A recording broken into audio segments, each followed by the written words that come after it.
Hermano, la gracia y la paz del Señor Jesús sean cada uno de mis hermanos. Les agradecemos primeramente por la invitación, hermano, de poder estar juntos alrededor del Señor Jesucristo.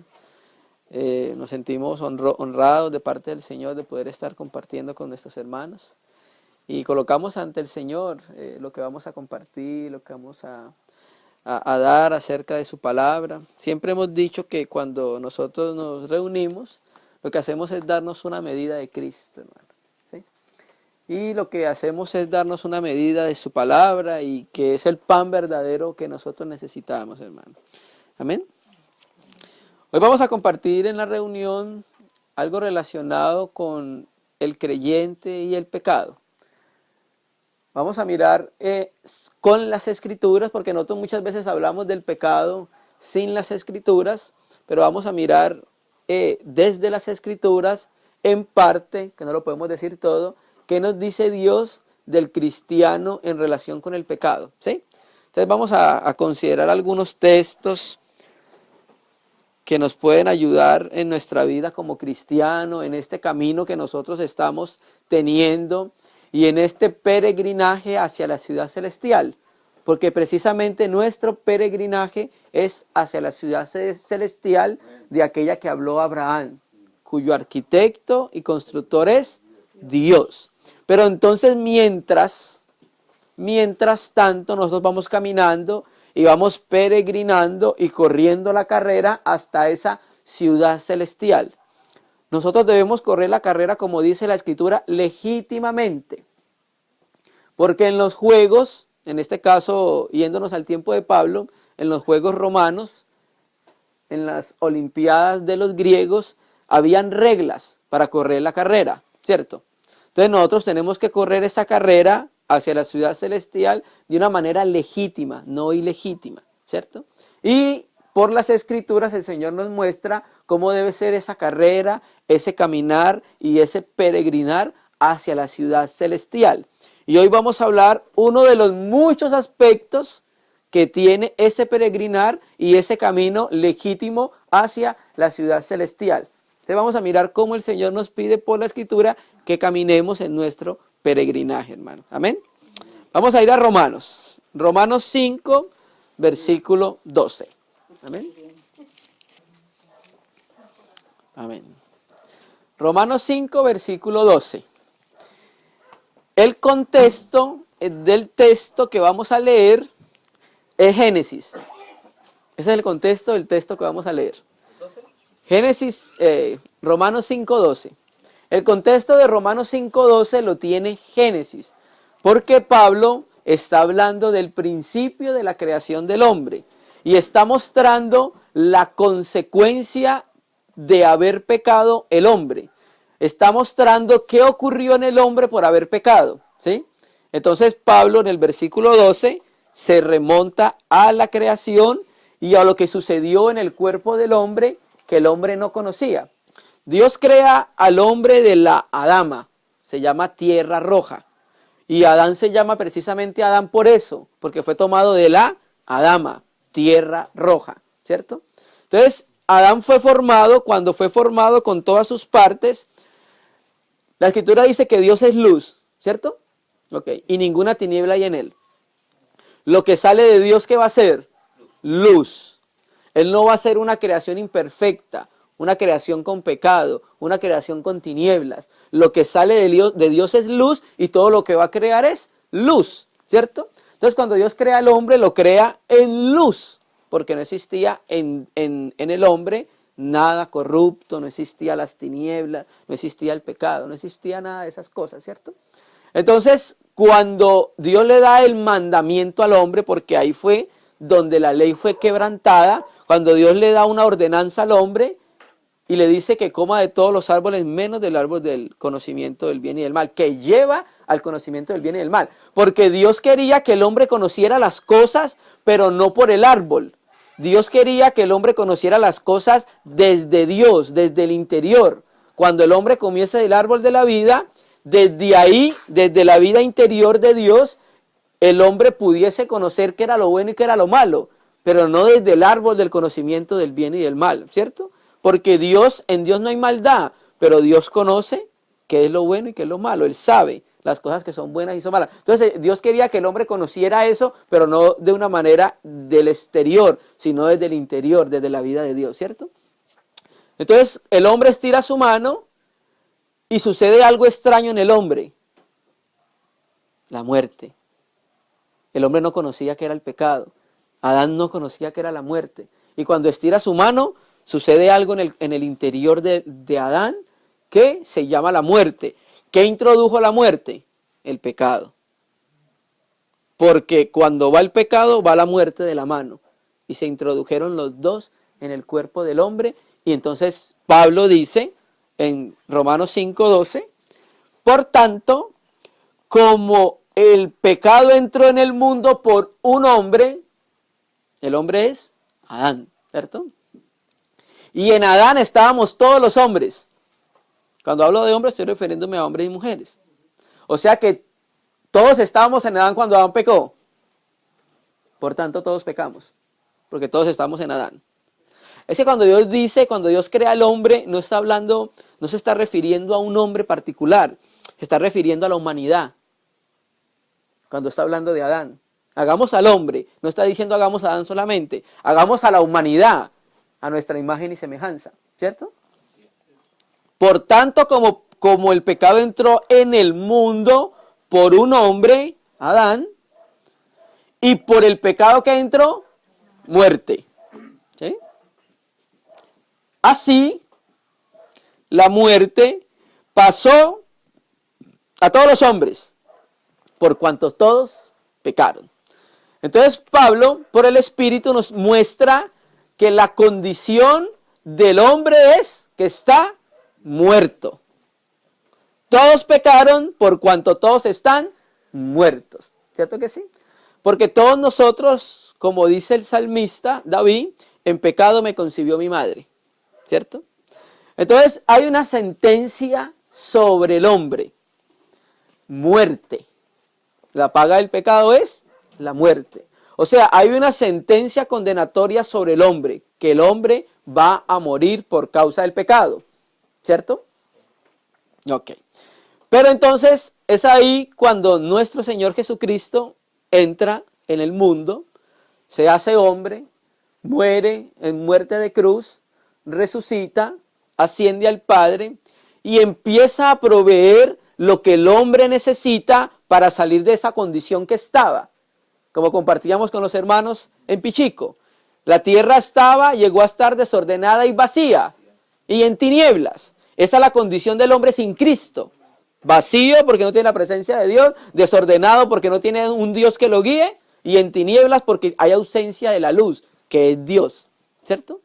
Entonces viene nuestro Señor Jesucristo, hace su obra perfecta, dice en la cruz, tetelestai, consumado es, y entonces nos provisiona lo que el hombre necesita, en este caso el cristiano, porque la provisión fue para todos, ¿cierto? Porque Cristo no murió por algunos, sino que murió por todos, ¿cierto? Entonces todo aquel que recibe su sacrificio empieza a tomar la provisión que Dios le dio al hombre para salir de esa condición de muerte y de oscuridad, ¿cierto? Y de pecado. Entonces había una sentencia sobre el hombre y la sentencia sobre el hombre era: pecado te va a llevar a la muerte. La paga del pecado es la muerte, ¿cierto? Es la condenación para todos los hombres. Gracias al Señor, nuestro Señor Jesucristo viene y entonces hace algo delante del Padre. Muere a nuestro favor y por causa de su sacrificio, Él nos ayuda a que salgamos de la condición en la que nosotros estábamos. No nos dejó así, ¿cierto? Y miramos cuánto Dios nos amó a nosotros, hermano, que nos sacó de una condición de tinieblas, de pecado, de muerte, de oscuridad, porque así éramos en nuestra vida sin Cristo. Entonces, la provisión la tiene Romanos 5:1, en parte. Amén.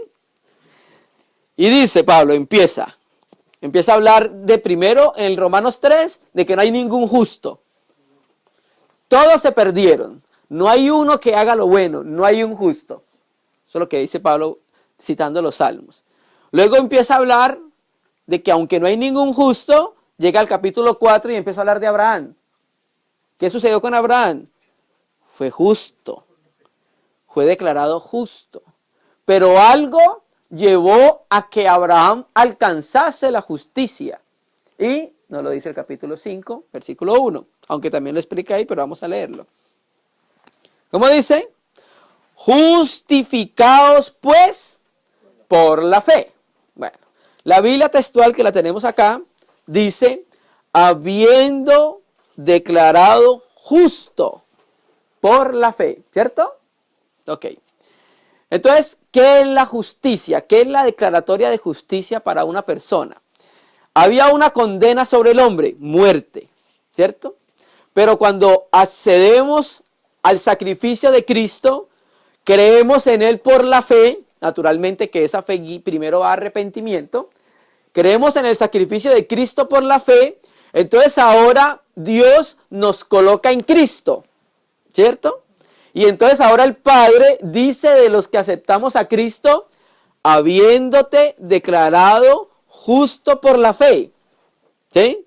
O sea, la sentencia ahora sobre el hombre creyente es ¿cuál? Tú eres justo por causa de mi Hijo. Ya yo te declaré justo, inocente. Ya no eres culpable de muerte, ¿sí? Entonces ahora el cristiano es colocado en otra posición. Sale de la posición de muerte y es colocado en una posición de vida en Cristo. Y Dios le dice, te he declarado justo e inocente a ti, pero no por ti. Porque tus obras no te alcanzaran. Nunca te iban a alcanzar. La Biblia dice en Isaías que nuestras obras son como trapo de menstruación. O sea, no había nada que nosotros hiciésemos que Dios nos pudiera declarar justos a nosotros, los pecadores. Ni una sola obra, no importa lo sublime que ella fuese. No importa lo alto que ella fuese.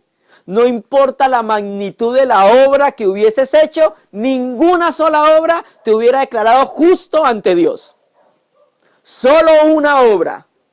Bendito sea el Señor, hermano. Solo una obra, la obra de nuestro Cristo. Entonces, cuando nosotros creemos en esa obra, salimos de esa condición en la que estábamos en Adán. Y ahora somos sacados de Adán y puestos en Cristo. Y en Cristo Dios nos ve justos. Porque viene hablando el ejemplo de Abraham. Ahora Abraham, te digo a ti que tú eres justo por la fe. Y no solo Abraham. Hebreos 11. Abel por la fe, Noé por la fe, Moisés por la fe, todos por la fe. ¿Cierto? Entonces, si Dios siempre ha imputado una justicia al hombre por medio de la fe. ¿Sí? Entonces, cuando nosotros accedemos a la fe, hay una declaratoria de inocencia en relación con esa sentencia que había con nosotros, que era la paga del pecado de la muerte. Entonces, habiéndonos declarado justos por la fe, tenemos paz para con Dios por medio de Jesucristo. Entonces, a la iglesia se le dio el ministerio de la reconciliación, 2 Corintios, ¿cierto? Porque cuando alguien se reconcilia con otro, cuando están peleados, cuando hay guerra, cuando no hay paz. Entonces, por causa del pecado no podía haber una paz con Dios. Viene nuestro Señor Jesucristo, quita de en medio aquello que impedía que hubiese paz y reconciliación con Dios y nos reconcilia con Dios. Justificados pues por la fe, tenemos paz para con Dios por medio de Jesucristo. O sea, por medio de lo que nuestro Señor Jesucristo hizo, hermanos. ¿Amén? Amén. Listo. Entonces, ahora el cristiano es puesto en una posición, en la posición que está Cristo. Donde está Cristo, está la iglesia. ¿Sí? Entonces, ahora Dios empieza a darle mandamientos a la iglesia que está en Cristo. Ya empieza a establecerle normas y mandamientos espirituales a la iglesia que está en Cristo. Para que su vida de ahora en adelante, cuando la empiece a vivir, la viva regida sobre ciertas normas y mandamientos espirituales, ¿cierto? Que se llegan a cumplir solo por el Espíritu de Dios. Nadie puede cumplir los preceptos de Dios en su naturalidad o en su carne porque son demasiados elevados. Y nosotros nunca seríamos capaces de cumplirlos, hermanos. ¿Sí? Entonces Dios nos provee su espíritu cuando creemos y accedemos a Él, y por medio de Él, entonces empezamos a cumplir y a caminar y a vivir la vida de acuerdo a las normas y mandatos que Dios estableció en su casa. La palabra economía en el griego es oikonomía. Oikos es la palabra griega para casa y nomos es la palabra griega para ley. Entonces la palabra se traduciría así: norma o ley del hogar. Dios tiene su economía, su norma en su casa. Tiene sus leyes en su casa, ¿cierto? Entonces, los que cumplen esas leyes son los cristianos, porque estamos hablando de la casa de Dios, ¿cierto? Entonces vamos a sumar la palabra. Vamos a Romanos 5:20, ahí mismo. Entonces, estamos hablando del pecado y de la ley. Romanos 5, versículo 20.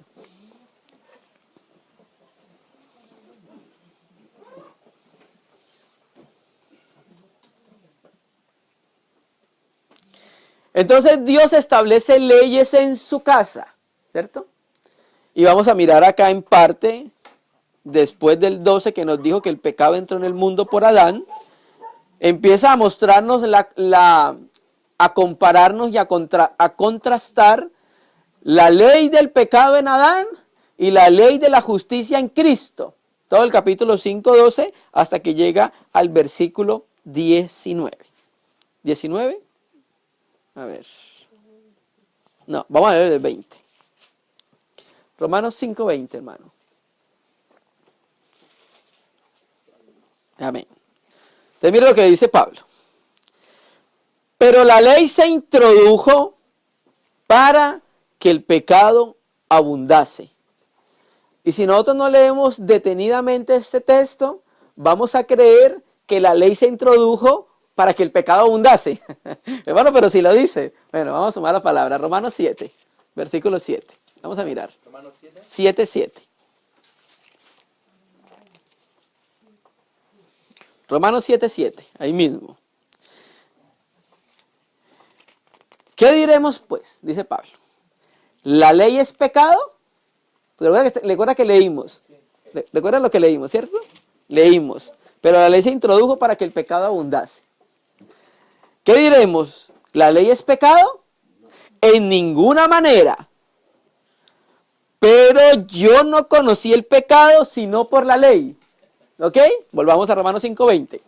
Entonces, pero la ley se introdujo para que el pecado abundase. Entonces, ¿qué hace la ley?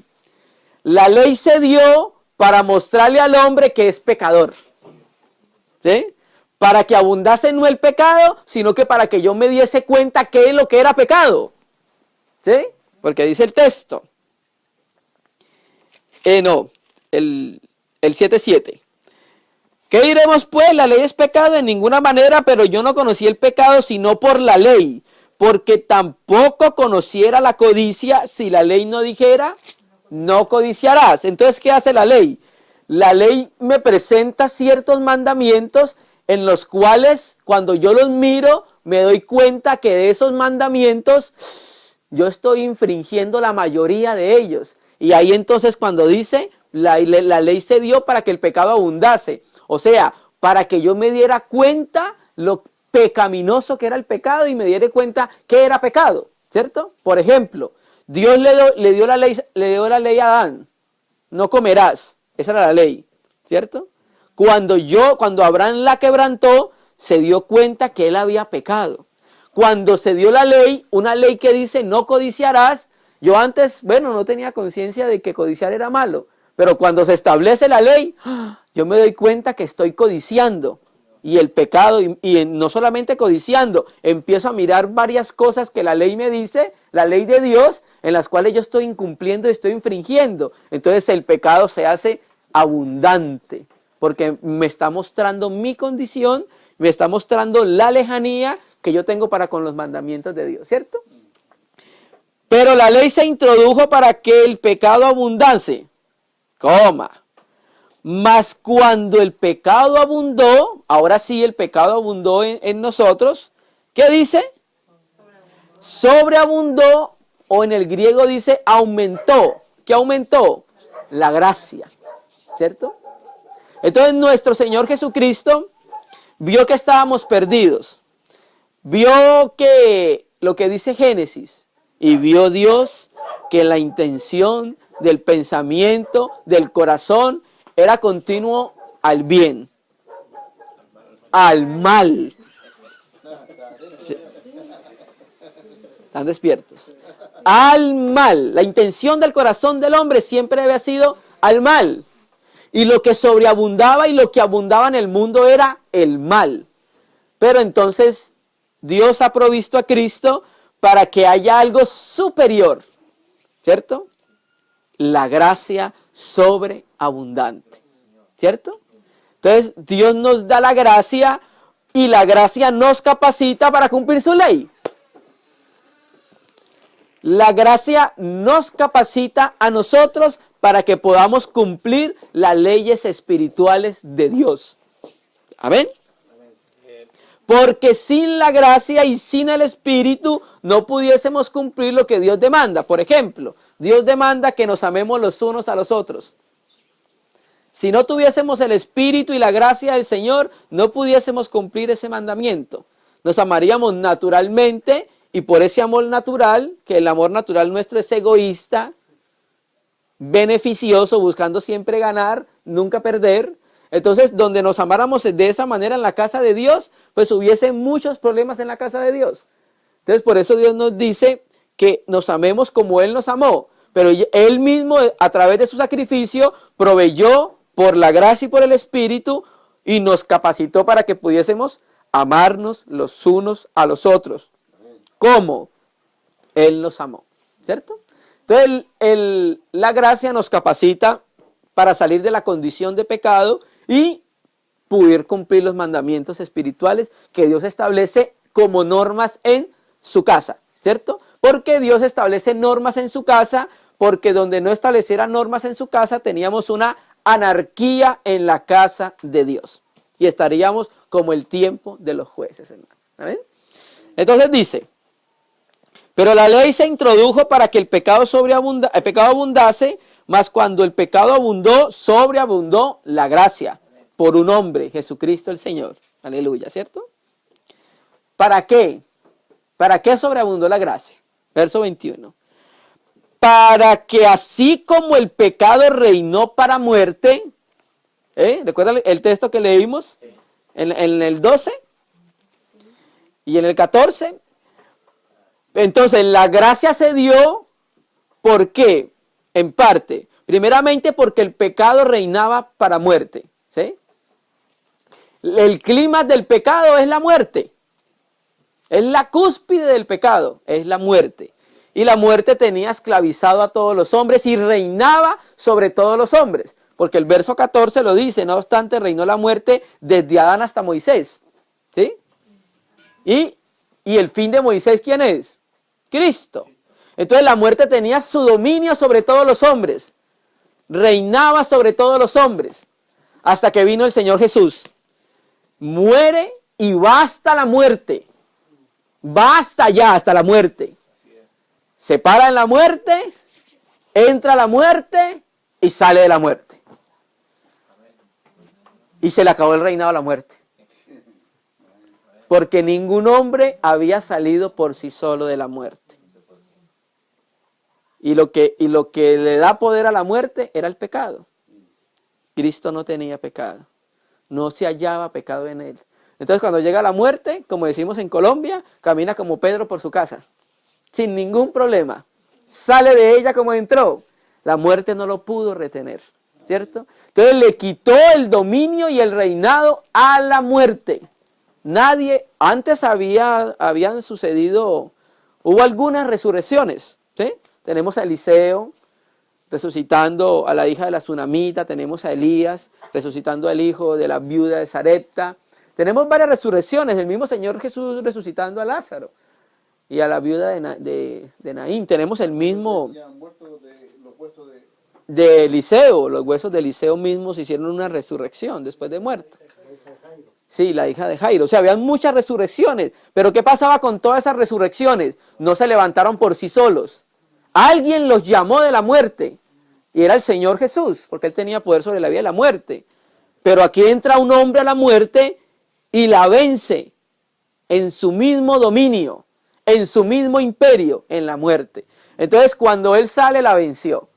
Y acabó el reinado de la muerte. Hermano, Amén, aleluya. la escritura dice, y la muerte murió. Sí, le dio muerte a la muerte. Le dio la muerte a la muerte. Claro. O sea, la sentenció porque la muerte, ahí empezó, la hirió de muerte. Porque la muerte de la muerte es el lago de azufre y fuego. El último enemigo, dice la escritura, a ser vencido. Amén. Amén, así es. Y qué raro, Dios que es vida va a ser muerte para la muerte. Ay, Señor.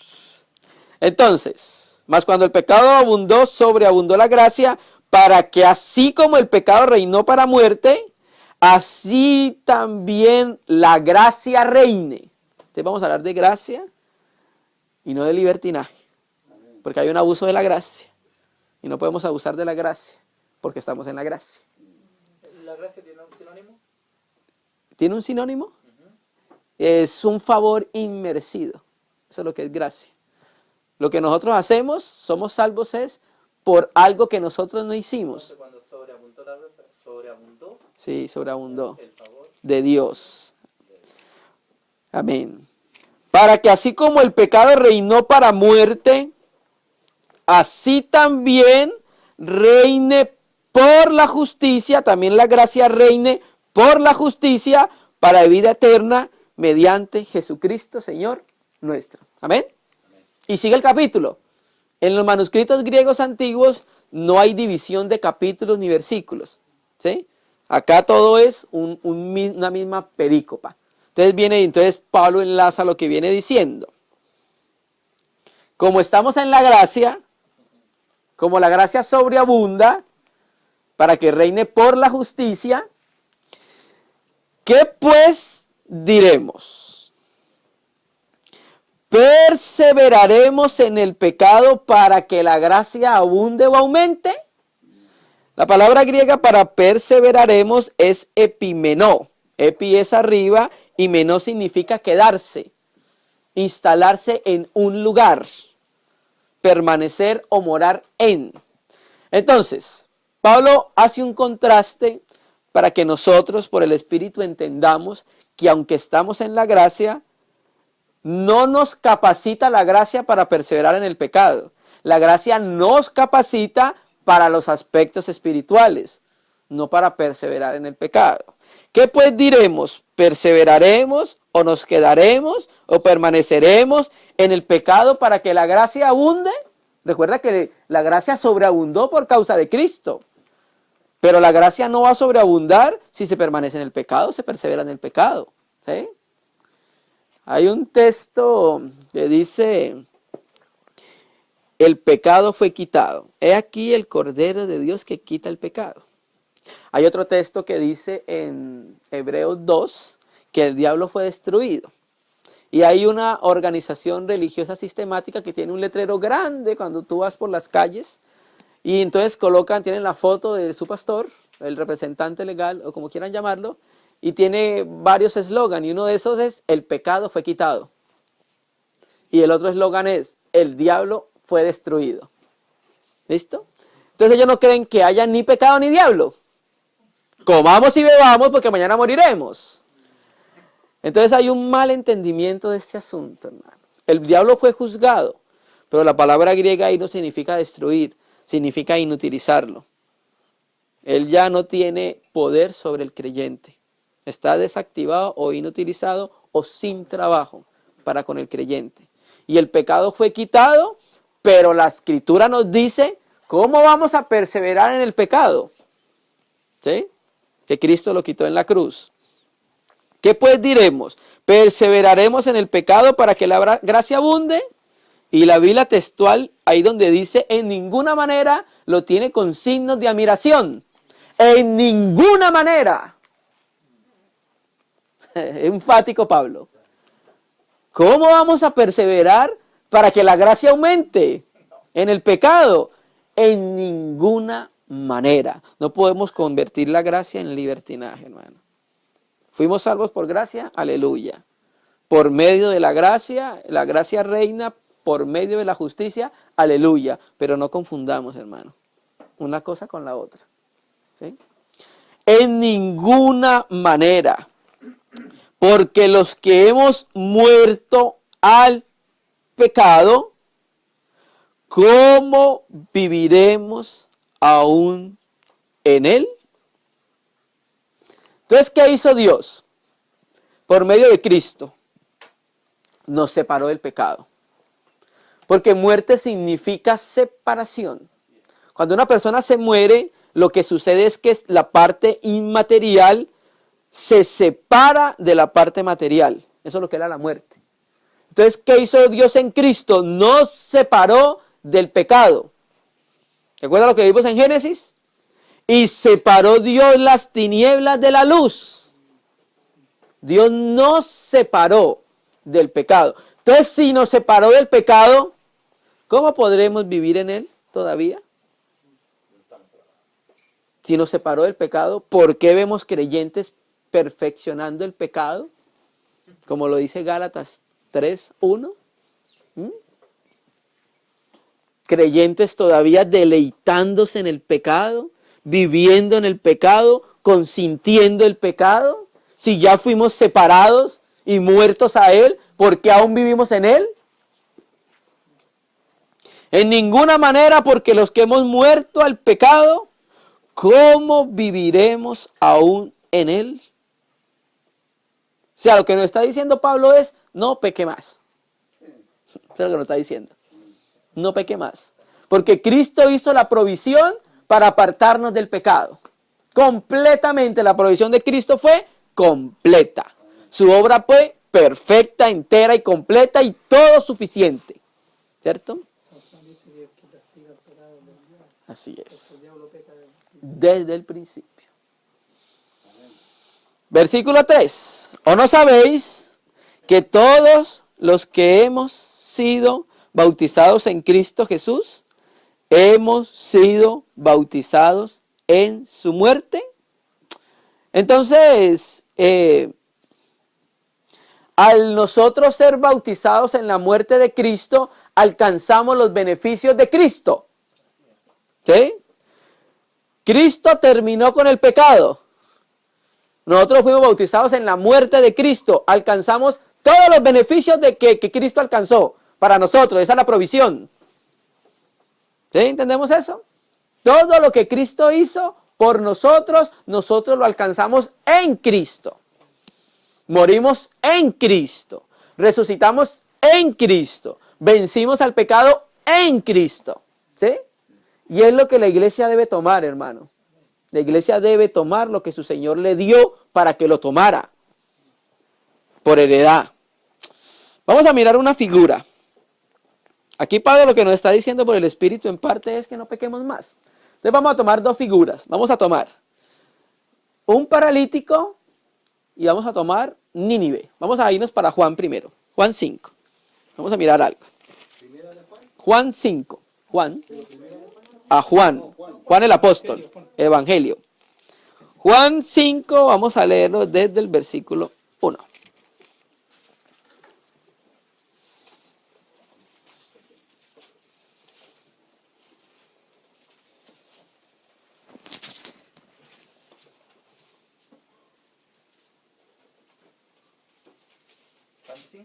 Juan 5, versículo 1.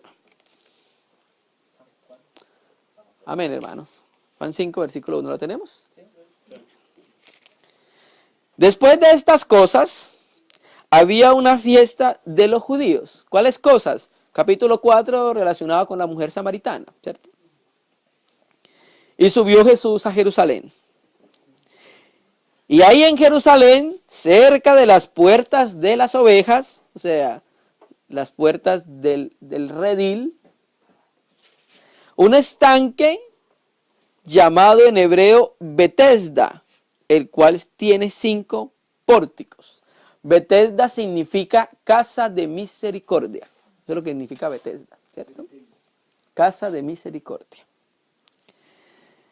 En estos, cerca del estanque, junto a la puerta de las ovejas, en la casa de misericordia, en estos yacía una multitud de enfermos, ciegos, cojos, paralíticos, que esperaban el movimiento del agua. La palabra paralíticos es la palabra griega seros, que significa impedido, o significa seco, o significa tierra seca, ¿sí? Y eso muestra la condición del hombre sin Cristo. Es una tierra completamente seca y árida, porque todavía no tiene lo que Dios manifiesta en nosotros, que es el producto de la buena tierra. Todavía no da frutos, todavía no tiene pastos verdes, que hace referencia al alimento de Cristo. Entonces, estas personas representan a los hombres sin Cristo, hermano. Versículo 5. Y allí había un hombre que hacía 38 años que estaba enfermo. Este es un hombre que representa al hombre sin Cristo, enfermo, seco, tierra desordenada y vacía, ¿cierto? Y este hombre estaba enfermo en el reposo, hermano. Lo que vamos a pasar es al día del reposo. Amén, hermanos. 6. Cuando Jesús lo vio acostado, supo que llevaba ya mucho tiempo así y le dijo, ¿quieres ser sano? La pregunta es, ¿por qué Jesús sabía que llevaba mucho tiempo así? Porque Jesús es omnisciente. Porque Jesús es Dios, juntamente con el Padre. ¿Ustedes recuerdan cuando el Señor se encontró con Natanael? Antes que estuvieses debajo de la higuera te vi. ¿Cómo? ¿Quién le dijo a él que yo estaba debajo de la higuera? A la mujer samaritana, 5 maridos has tenido. Llama a tu marido. No tengo marido, bien has dicho. 5. Has tenido y el que tienes no es. ¿Quién le dijo a él que yo tenía 5 maridos? Y el que tengo ahorita no es mi marido, ¿cierto? Jesús es Dios, hermano. ¿Quieres ser sano? Hermano, y eso es lo que Dios está haciendo con nosotros. Por medio de Jesucristo. Por medio de su sacrificio en la cruz. Lo que nos está diciendo a nosotros, queremos ser sanos de esa enfermedad que se llama pecado y lleva a la muerte. ¿Sí? Y nosotros, gracias a Dios, y cuando digo nosotros, estamos hablando de todos los creyentes sobre la faz de la tierra. Gracias a Dios le dijimos, sí, Señor, queremos ser sanos del pecado y de la muerte. ¿Quieres ser sano? Señor, le respondió el enfermo, no tengo quien me meta en el estanque cuando se agita el agua y entre tanto que yo voy, otro desciende antes que yo. O sea, el enfermo, el paralítico, estaba relacionando su sanidad era con el agua del estanque. E incluso creyó que ni que Cristo podía meterlo en ese estanque. Y Jesús le dijo, levántate, toma tu lecho y anda. Y al instante aquel hombre fue sanado, tomó su lecho y anduvo. ¿Y cuándo fue eso? Y era día de reposo aquel día. Era un día donde el hombre debía descansar, pero el hombre estaba enfermo, hermano. El hombre debía reposar en Cristo y el hombre se enfermó. Mira, Dios hizo al hombre, ¿qué día? 6º día. ¿Qué día reposó el hombre? Dios, 7º día. Entonces el 7º día para el hombre era ¿qué? ¿Qué día era para el hombre? El primer día. O sea, el primer día de Adán era un día de reposo. Pero el hombre entró fue al pecado, hermano, cuando debía estar en reposo. Versículo 14. Bueno, él sale, toma su lecho. Los judíos le dijeron que no podía llevar su lecho porque era día de reposo. Y versículo 14. Después le halló Jesús en el templo, al que era paralítico, y le dijo, ¿qué le dijo? Mira, has sido sanado. ¿Qué más sigue? No peques más. Perseveraremos en el pecado para que la gracia abunde de ninguna manera. Nosotros no tenemos licencia para pecar porque estamos en la gracia. No peques más. A la iglesia en general. ¿Por qué? Uno debería no hacerlo por amor al Señor, hermano. Por amor a su nombre. Por honrarle. Por no contristar el Espíritu Santo. Por serle fiel al Señor. Pero no peques más para que no te venga alguna cosa peor. En este caso, entonces, pareciera que la enfermedad estaba relacionada con pecados. En este caso, ¿cierto? Ok. Entonces, mire la relación que hay con lo que dice Pablo. No se persevera en el pecado para que la gracia abunde. En ninguna manera. Después del Señor salvarnos, justificarnos, sanarnos, ¿sí? Nos dice por Pablo que no perseveremos en el pecado. No peques más. El paralítico, después del Señor sanarlo, le dice, no peques más. ¿Sí? ¿Para que qué? Para que no te venga algo peor. ¿Listo? Bueno, vamos entonces, de acuerdo a eso. Amén.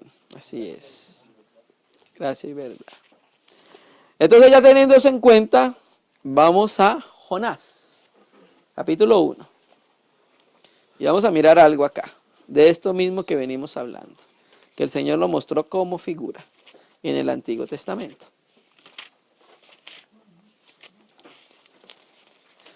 Dios no puede ser burlado. Dios no puede ser burlado, hermano. Los ojos de Yahvé están sobre los justos. Jonás 1, capítulo 1. El libro de Jonás más o menos se escribe en el año 750, 760 antes de Cristo. ¿Listo? Para que nos ubiquemos geográficamente porque es necesario para ver el otro libro que vamos a ver ahorita. Jonás 1, versículo 1. Vino palabra de Yahvé a Jonás, hijo de Amitai, diciendo: levántate y ve a Nínive, aquella gran ciudad, y pregona contra ella, porque ha subido su maldad delante de mí.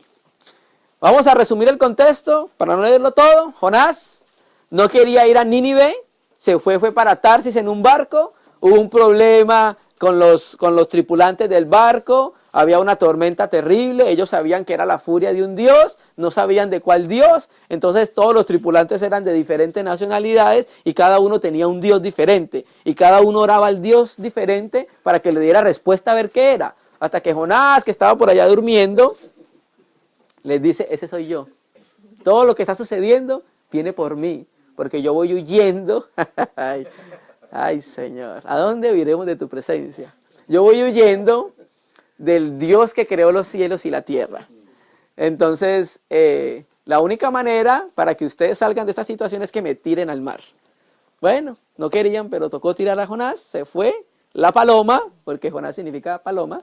Se fue paloma para el mar, las aguas de la muerte. Y entonces Dios dispuso algo para él, que era un gran pez. Y pasó 3 días y 3 noches en ese lugar, porque nos iba a hablar, nos estaba profetizando acerca de lo que iba a suceder con Cristo, ¿cierto? Entonces él se arrepintió estando en las aguas de la muerte, en lo profundo del mar. Y llegamos al versículo 10. Capítulo 2, verso 10.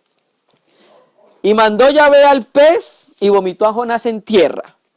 Y cuando lo vomitó en tierra, 3:1, vino palabra de Yahvé por segunda vez a Jonás diciendo: levántate y ve a Nínive, aquella gran ciudad, y proclama en ella el mensaje que yo te diré. Y se levantó Jonás y fue a Nínive conforme a la palabra de Yahvé, y era Nínive una ciudad grande en extremo, en 3 días de camino. Más o menos un día de camino, según las medidas judías, hebreas, eran como 32 kilómetros. O sea que estamos hablando casi de 96, 97 kilómetros era la extensión de Nínive. Grande. Y comenzó Jonás a entrar por la ciudad, camino de un día, y predicaba diciendo, mira qué es lo que predicaba: de aquí a 40 días Nínive será destruida. Y los hombres de Nínive creyeron a Dios y proclamaron ayuno y se vistieron de cilicio desde el mayor hasta el menor. ¿Listo? Entonces, ¿qué vemos nosotros ahí? Que ellos se arrepintieron a la predicación de Jonás. Vamos a leerlo, aunque no lo dice literalmente, dice solamente creyeron. Vamos a sumar el registro de Lucas 11. 11:32. Lucas 11, versículo 32. Amén, hermano, ¿lo tenemos? Lucas 11:32. Los hombres de Nínive se levantarán en el juicio con esta generación y la condenarán porque a la predicación de Jonás, ¿qué pasó? Se arrepintieron.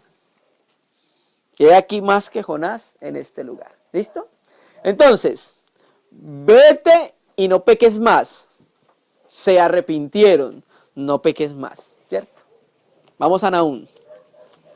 Nahum está después de Jonás.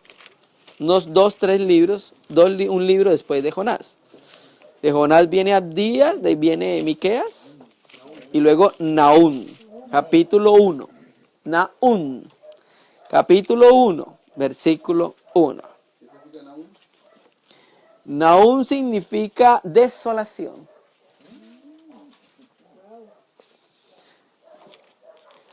Geográficamente aquí el tiempo ha pasado. Dijimos ahorita que Jonás era 760 años antes de Cristo y se arrepintieron los ninivitas. Y ahora estamos 660 antes de Cristo. O sea que han pasado 100 años. ¿Sí? Listo. Nahum capítulo 1, versículo 1. Profecía sobre Nínive. Libro de la visión de Nahum de Elcos. Versículo 15. Que no lo vamos a leer todo. Versículo 15. Versículo 15 ahora. He aquí sobre los montes los pies del que trae las buenas nuevas, del que anuncia la paz. Celebra, oh Judá, tus fiestas, cumple tus votos, porque nunca más volverá a pasar por ti el malvado. Pereció del todo. Y la Biblia textual dice, pues ha sido totalmente destruido. Y el subtítulo que tenemos en el 15, ¿cuál es? Anuncio de la caída de Nínive. Hacemos al 2:13. ¿Cuál es el subtítulo que tiene ahí? Destrucción total de Nínive. No peques más para que no te venga algo peor. 2:13. 2:13. He aquí contra ti, dice Yahvé Sebaot, encenderé y reduciré a humo tus carros, y espada devorarás tus leoncillos, y cortaré de ti, y cortaré de la tierra tu robo. Nunca más se oirá la voz de tus mensajeros. 3:5. Heme aquí contra ti, dice Yahvé Sebaot, descubriré tus faldas en tu rostro, y mostraré a las naciones tu desnudez, y a los reinos tu vergüenza. Amén, hermanos. Y echaré sobre ti mundicias y te afrentaré y te pondré como estiércol. Amén, el 6. Vamos en el 6, hermanos. Nahum 3:6. Y echaré sobre ti mundicias y te afrentaré y te pondré como estiércol. Todos los que te vieren se apartarán de ti y dirán, Nínive es asolada. Biblia textual dice, es destruida. ¿Cierto? ¿Quién se compadecerá de ella? ¿Dónde te buscará? Te buscaré consoladores. Entonces, lo que se escribió y lo que sucedió en la historia de Israel y de las naciones, dice Pablo en 1 Corintios 10, que todo lo que se escribió es como ejemplo para nosotros. ¿Cierto? Entonces, vimos cómo Dios nos justificó, nos salvó de esa condición que estábamos y nos declaró justos ante el Padre.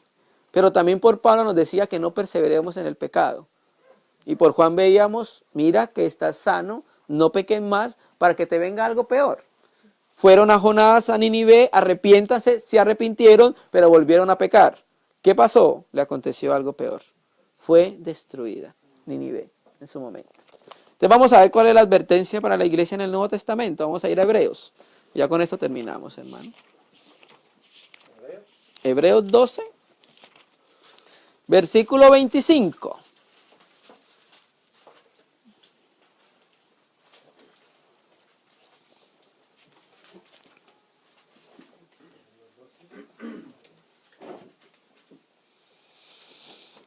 Amén. Hebreos 12, versículo 25. Hay un subtítulo en el 12 que dice, los que rechazan la gracia de Dios. Hermano, ¿estamos en la gracia? Estamos en la gracia. Pero pasa algo si rechazas la gracia de Dios. Dios no... Sí, y es sobreabundante. Y Dios no puede ser burlado. Entonces viene hablando en el versículo 24... a Jesús el mediador de un nuevo pacto y a la sangre rociada que habla mejor que la de Abel. 25. Mirad que no desechéis al que habla, o sea, Dios en Cristo hablando por la sangre rociada de Cristo. ¿Sí? Porque si no escaparon aquellos que desecharon al que los amonestaba en la tierra, en este caso se hace referencia al monte de Sinaí, cuando Dios les apareció y los amonestó en la tierra. Esa generación, si no escaparon aquellos que desecharon al que los amonestaba en la tierra, ¿por qué no escaparon? Porque quedaron tendidos en el desierto.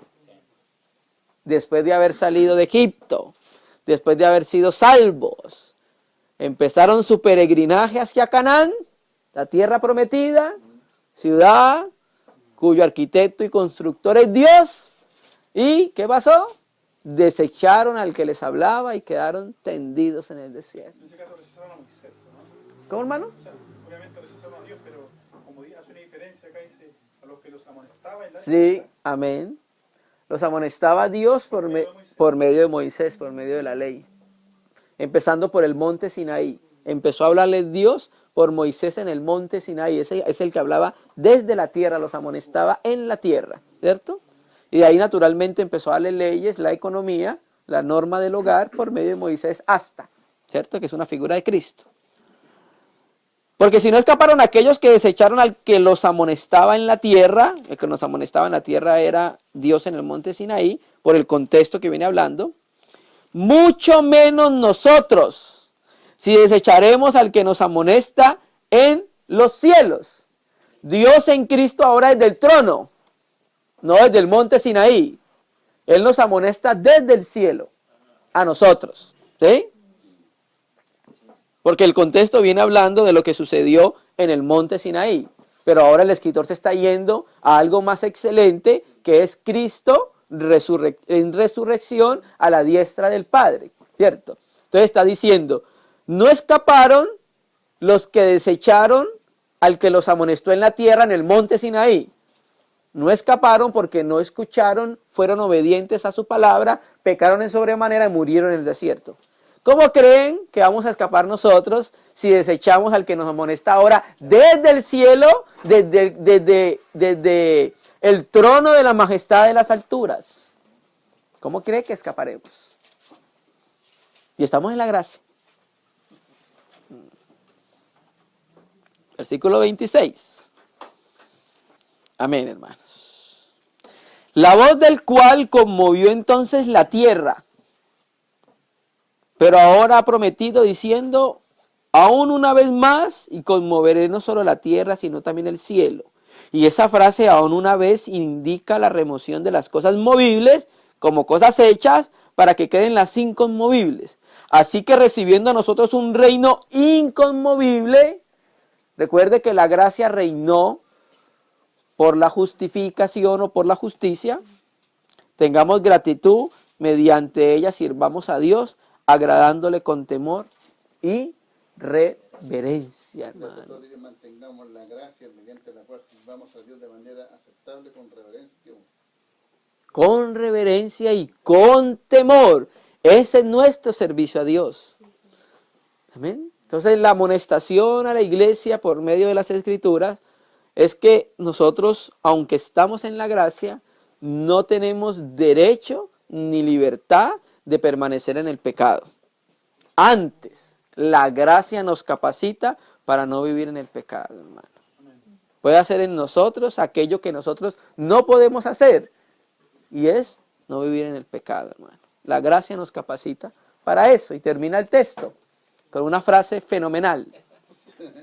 Porque nuestro Dios es fuego consumidor, hermano. Dios no puede ser burlado. Dios es un Dios de amor, Dios es un Dios de misericordia, Dios es un Dios de gracia, pero también es un Dios justo, hermano, que manda a la iglesia por las Escrituras a que no persevere en el pecado, para que no le venga algo peor. ¿Te entiendes? Y muchas veces situaciones en nuestra casa, en nuestra vida, en nuestro trabajo, muchas veces son consecuencias del pecado, hermano. Pecados que no han sido juzgados en nuestra vida, muchas veces han sido consecuencias de perseverar en el pecado, y por causa de eso viene algo peor, hermano. Entonces temamos delante del Señor, andemos con reverencia, pero también con temor. Y amemos a nuestro Dios, hermano. Amén. Vamos a orar al Señor, hermano, en agradecimiento que pudimos compartir su palabra. Amado Padre, gracias porque tú ahora nos amonestas desde los cielos, Señor. Ayúdanos a recibir tu amonestación, Señor. No queremos perseverar en el pecado para que tú abundes, Señor. Queremos perseverar en la gracia para que tú abundes, Señor. Limpia nuestro corazón, limpia nuestra mente, si hemos sido, oh Señor, si hemos ofendido tu nombre, si hemos andado livianamente, Señor, si no hemos juzgado el pecado en medio de tu casa y en medio de nuestra vida. Te pedimos que nos perdones y nos limpies y nos ayudes, Señor, a volvernos a tu camino, Señor. Necesitamos cada día más de tus palabras que nos vuelvan al camino estrecho y al camino eterno, Señor. Hay muchos, todos los caminos llevan al infierno, Señor, pero solamente hay un camino a la vida, y ese eres tú, nuestro Cristo amado. Gracias por nuestros hermanos, por reunirnos, Señor. Gracias por el hogar de nuestro hermano, que abre sus puertas, Señor, para reunir a los santos. Sé con ellos, Señor. Oramos como siempre para que tú santifiques tu palabra, porque ella es verdad, Señor. Santifícala y guarda en nuestros corazones aquella palabra necesaria para nosotros, Señor. Te bendecimos a ti, Padre, en el nombre de Jesús, y te damos gracias por estos momentos, Señor. Amén, Señor. Amén.